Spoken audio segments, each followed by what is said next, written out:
कार्तिक मास की कथा। कार्तिक मास की पौराणिक कथा के अनुसार एक गांव में बुढ़िया रहती थी जो कार्तिक का व्रत किया करती थी। उसके व्रत पूरने के समय भगवान श्री कृष्ण स्वयं आते और एक कटोरा खिचड़ी रखकर चले जाते थे।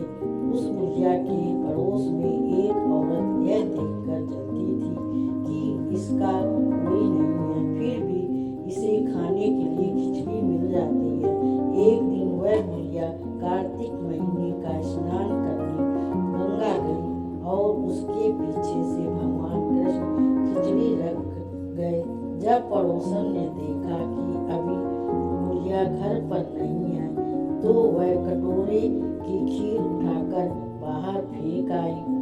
जब कार्तिक स्नान करके बुढ़िया अपने घर वापस आई तो उसे खिचड़ी का कटोरा नहीं मिला, जिससे वह भूखी ही रह गई। वह बुढ़िया बार बार एक ही बात कहती कि मेरी खिचड़ी कहाँ गई और मेरा खिचड़ी का कटोरा कहाँ गया। बुढ़िया की पड़ोसन ने जहाँ खिचड़ी फेंकी थी वहाँ एक पौधा निकल आया जिसमें 2 फूल खिल गए। एक बार राजा उस बुढ़िया के घर के पास से गुजरा तो उसकी नजर उन 2 फूलों पर पड़ी और वह उन्हें तोड़कर घर ले आया। राजा ने वह फूल रानी को दिए, जिन्हें सूंघने मात्र से रानी गर्भवती हो गई। कुछ समय बाद रानी ने 2 पुत्रों को जन्म दिया। जब वे दोनों पुत्र बड़े हो गए तो वह किसी से भी बोलते नहीं थे, लेकिन जब वह दोनों शिकार पर जाते तो रास्ते में उन्हें वही बुढ़िया मिलती जो अभी भी यही कहा करती कि मेरी खिचड़ी और मेरा कटोरा कहाँ गया। बुढ़िया की बात सुनकर हर बार वह दोनों एक ही जवाब देते कि हम ही तेरी खिचड़ी है और हम ही तेरा कटोरा है। एक बार जब राजा के कानों में यह बात पड़ी तो उसे आश्चर्य हुआ कि दोनों लड़के किसी से नहीं बोलते, लेकिन यह बुढ़िया से कैसे बात करते हैं।